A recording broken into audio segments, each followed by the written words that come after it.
Welcome to another episode of The Brand Called You, a podcast and podcast show that brings you leadership lessons, knowledge, experience, and wisdom from thousands of successful individuals from around the world. I'm your host, Ashutosh Garg, and today I'm delighted to welcome an accomplished technology leader and an author from Florida, USA, Marcus Fontoura. Marcus, welcome to the show. Thank you so much, Ashutosh. It's a pleasure to be here in your Thank show. you. Thank you. Marcus is a technical fellow at Microsoft, and he's an author of a book titled A Platform Mindset Building a Culture of Collaboration. And today we're going to be speaking primarily about his book. But before we come to your book, Marcus, a few questions for you. Looking back from your current role at Microsoft, what were some of the defining moments in your career that most shaped how you think about platforms and scale? One of the main things that happened in my career is that I was lucky enough to be in Microsoft during Satya Nadella's transition from being in the company to becoming the CTO of the company. Mm-hmm. And prior to him becoming the CEO, I was working in Azure already, and which is like a compute platform and the foundation for our services in Microsoft now. Mm-hmm. But at the time, most teams internally didn't leverage Azure because I feel that we gave too much freedom to the different areas, and then Mm-hmm. they build their own products without having this idea of reusing internal platforms and everybody basing their solutions into a common platform, Mm-hmm. which changed a lot with such as leadership once he started um, with this mantra of one Microsoft, let's do things together. And start collaborating. So that was when I learned that if you can build software platforms that provide synergy, we can not only have a multiplier effect, allowing teams to perform faster, but we also um, provide a much better foundation for collaboration across the company. Well said. Across Microsoft, Google, Yahoo, IBM Research, and Stone.co, what patterns have you observed in high performing engineering cultures that transcend company size or industry? I think the main factor that is often neglected is the focus on engineering rigor and collaboration. Mm, I feel that the companies that spend more time defining the engineering processes so that people can have like a more well-defined workflow, and they have a more well-defined from workflow from putting ideas into production, from ideation to production mm, fast enough, I think. And while doing that, promoting collaboration and promoting, allowing people to express their ideas, to create a culture of um,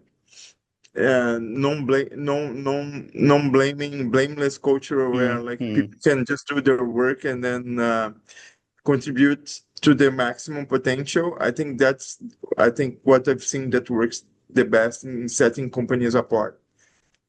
Very interesting. Marcus, let's come to your book now. You've written a book titled A Platform Mindset Building a Culture of Collaboration. Tell me a little bit about your book and why did you decide to write it? After 25 years or so of my career in the US, I took a role in Brazil. I'm originally from Brazil. Mm-hmm, So I took a role as a CTO in a Brazilian company called Stonco. mm-hmm, And it's a fintech company.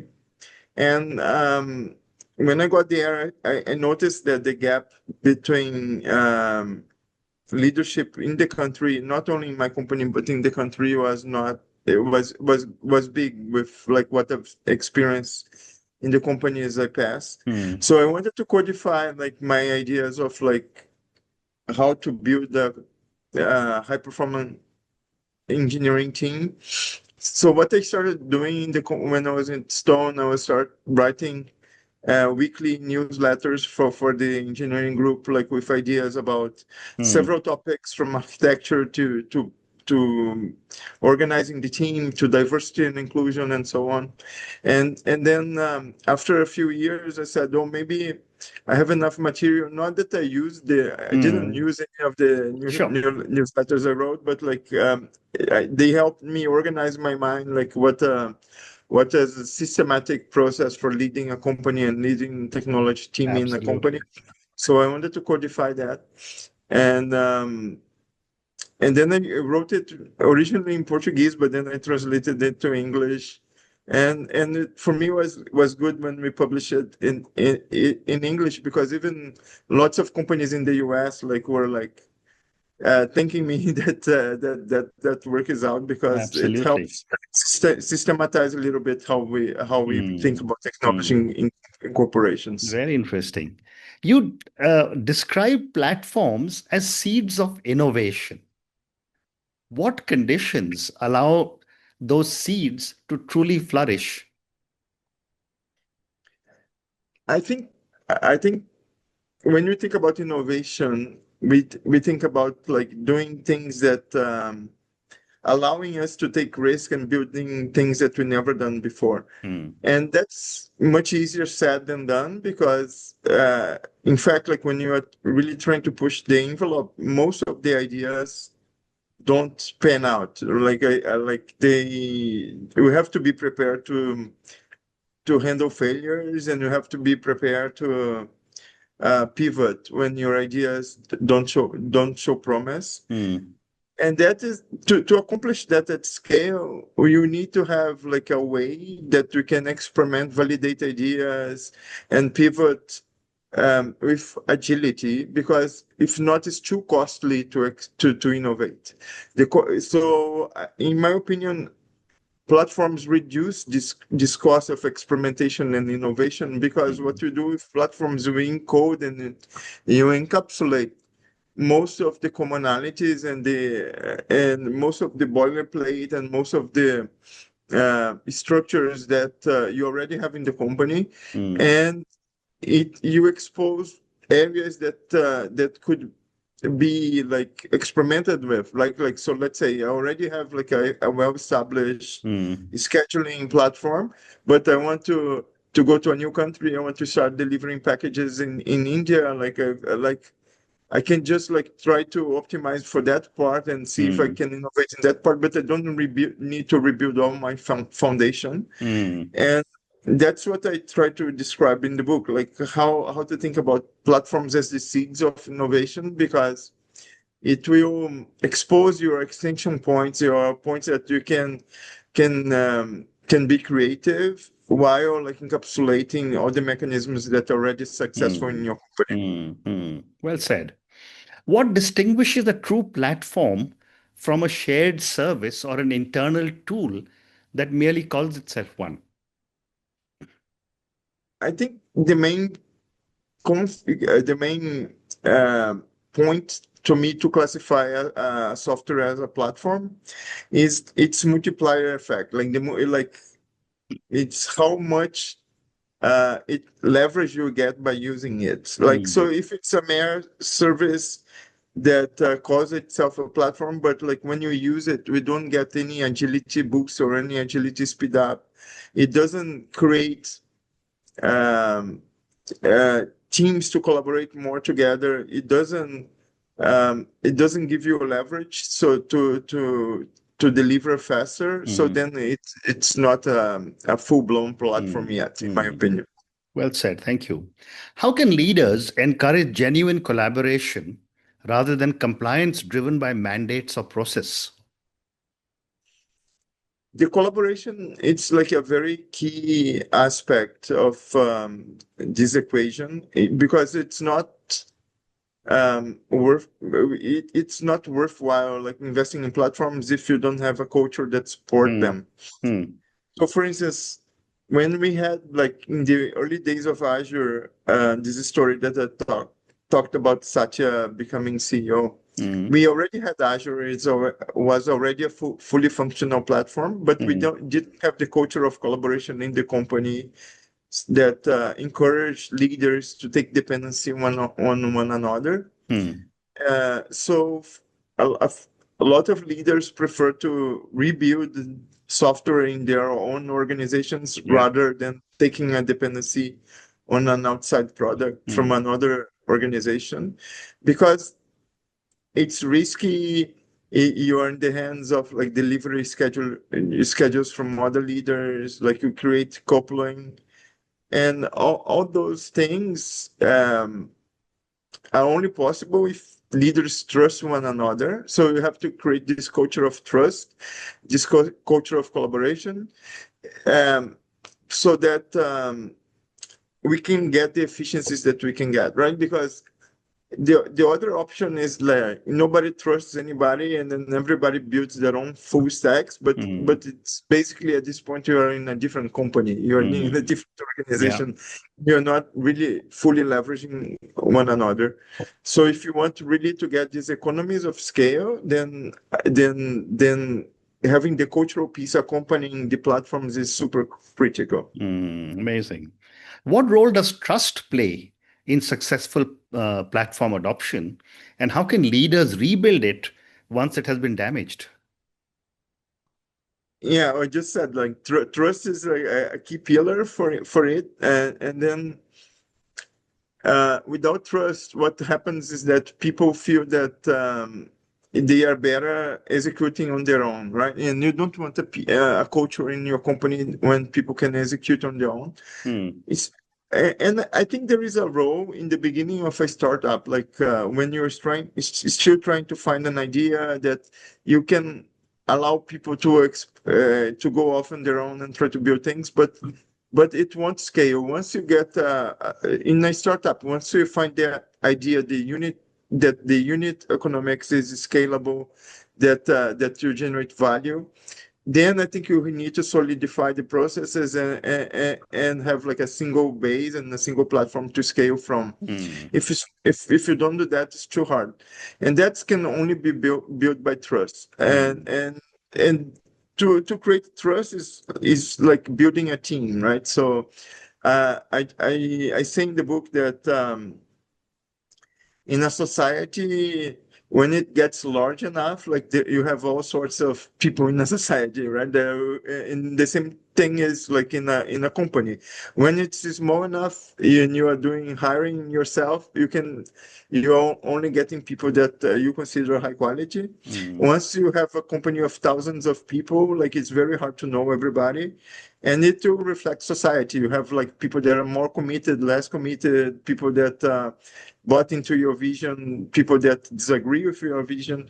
And it's really important that you avoid this dissonance in the company by creating very explicit processes and mechanisms that people have to work with one another. One of the Mm. things that we did at Microsoft, like during the Microsoft cultural transformation led by Satya, was that he required every one of us to write what we did to contribute to the success of others Mm. in our performance evaluation. So, meaning that like it doesn't matter that you have success, but you have to contribute to the success of others as well. Very So, interesting. Mm. and doing actions like that, you start building the shared understanding that we need to collaborate, that it's Mm.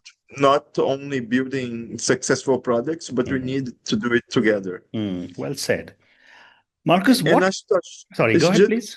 yeah, sorry to interrupt, but just to complement that a Sure, little sure, bit. sure.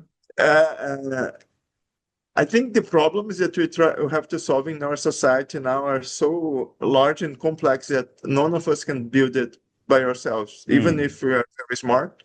Um, so it's important that leaders and CEOs realize that, and then they start focusing on this collaboration piece early on. Because if they don't do that, we risk that will be a company that we might even innovate, but the innovation will be very incremental. Right. And if you really want to disrupt and then improve uh, some societal process or improve like things that can really bring more value to humans, I think we need our brains collectively working. Mm. Well said. What cultural signals tells you that a company is not ready for a platform mindset, even if it claims to be? Yeah, one simple example of this is early days of startups, when you are trying to validate ideas, and at that point, I don't think it's wise for company leaders to start thinking about platforms at that point, because you are too early. You don't even know what's the idea that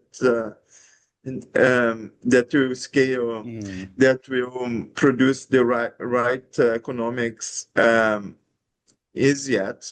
So in exploration phase, what you want to do is like let the flowers bloom and let mm, leaders explore yeah. lots of ideas, and then once hopefully one of these ideas will be successful, and then you realize that it can scale, right? Because one Mm, thing is the idea to be good, but the other key important point for a startup is that this idea is also scalable, that you can mm, scale, and once you scale, it will be economically viable, meaning that every unit you sell, it will bring value and not destroy value, right? mm, So then the cost is a factor, how the distribution channels are a factor, and so on.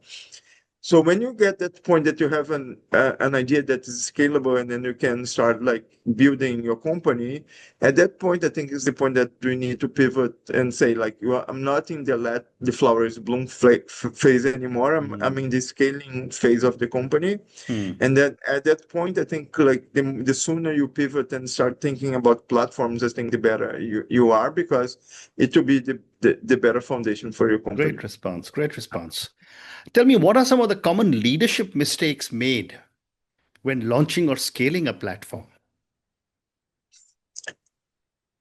Is scaling is very crucial that we do it gradually, and I think like I've seen leaders rush it too soon when the platform is not ready.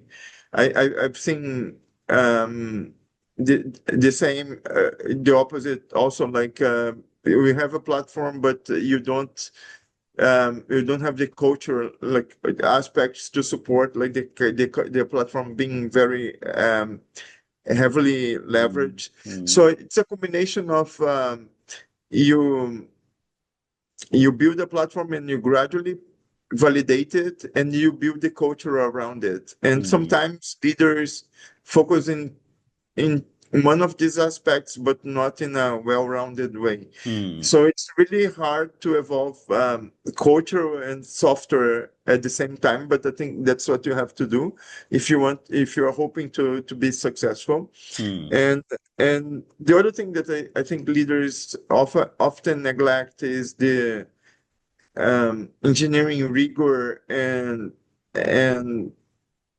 being like intentional about how we do engineering in a company, mm, because sometimes the ideas are good, but they are poorly executed, or they are executed in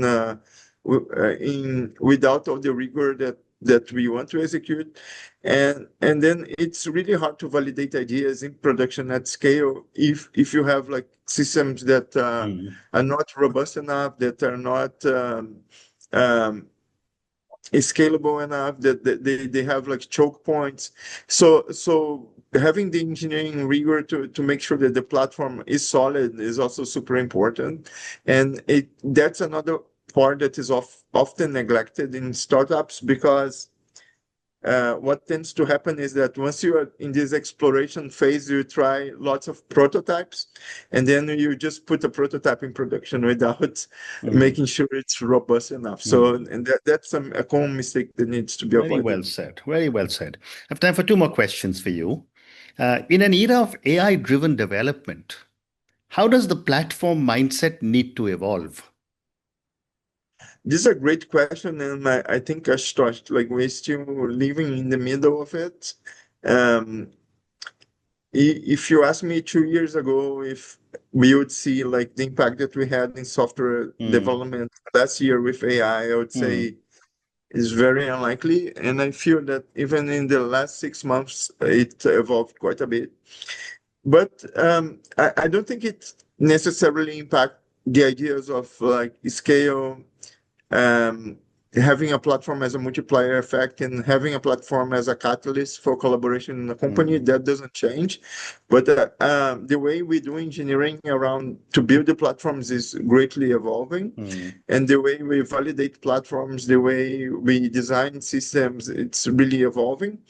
And and the way I've seen it evolve so far is I've observed that engineers can do more faster, right? So, and program managers can do more faster. So perhaps it will lead to flatter teams, flatter organizations without as many middle management that can be more productive. So you'll be able to do more things faster. But we need to be careful that simply because we can do things faster, we don't skip the steps of validation of the idea of like the idea is the idea that should be scaled, that we have the right culture about around it. All those ideas don't change with AI, but all the execution aspects of it will evolve quite a bit. Well said. And my last question for you, if listeners and viewers of the podcast take away just one idea from your book, what behavioral change would you most hope to see in technology leaders? I would hope that technology leaders start valuing collaboration and the cultural aspects of their organization as much as they value software. Like, it's not only building software, but to be successful building software, you have to have a high-performing team that